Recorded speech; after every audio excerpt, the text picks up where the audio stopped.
Hi everyone, I want to talk a little bit today about getting to language. We have some building blocks for building social communication, and these are called joint attention. There are many, but the two I'll talk about today are joint attention and joint engagement. So with joint attention, there's awareness on the part of the child that they are sharing in an activity or in an experience with a caregiver or another adult. And then in joint engagement, they are sustaining attention to that interaction for a couple of turns. So this might look like the child shifting their eye gaze to look at a picture that you call attention to in a book. It might look like the child putting a block on a tower, watching you put a block on the tower, and then adding another block of their own. It might look like the child noticing when you add a car to a row of cars that they are lining up, or they look up when you push a toy toward them. So those are a few examples of demonstrating joint attention and joint engagement. So how do we get there if we have a child who generally likes to focus on an object or a movement or a sound and mostly enjoy that experience on their own? Well, the first step, which can be really hard, is to not do anything, but to wait and to observe.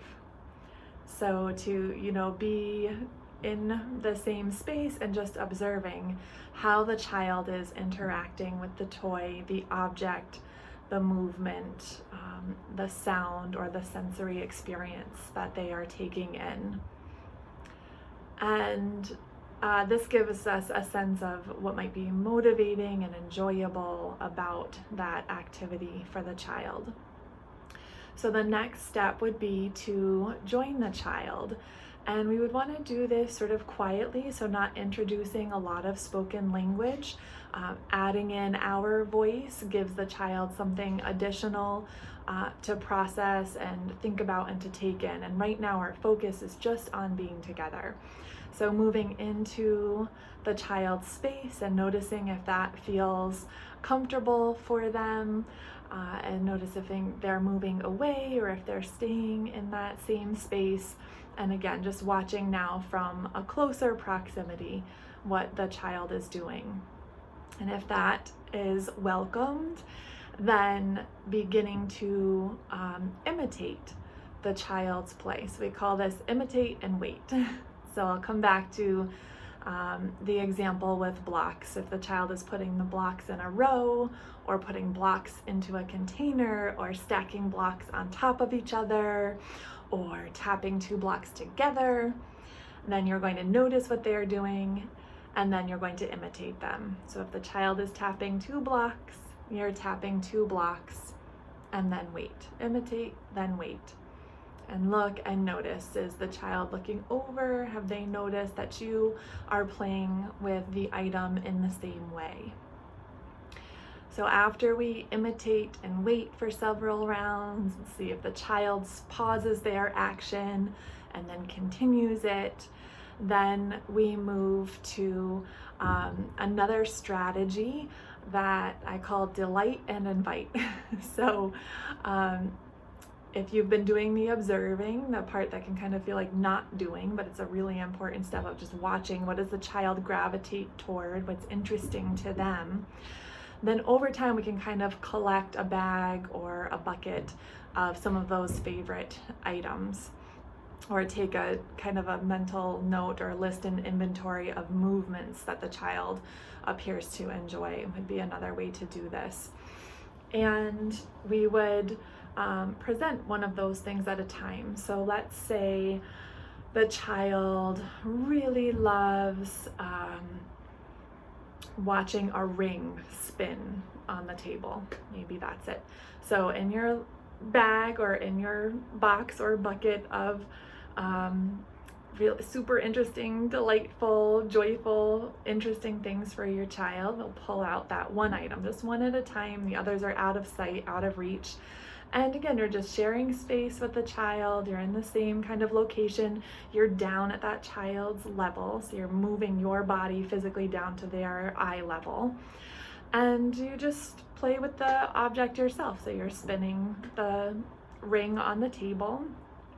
And notice if the child is looking over to see what you're doing. And you could use some exclamatory words to add some more interest to the experience. So as the ring spins and then falls, uh-oh, and then pick it up and repeat, uh-oh. Any sort of exclamatory sounds, or you could say wee as it's spinning around, but very limited, again, very limited use of language during this time.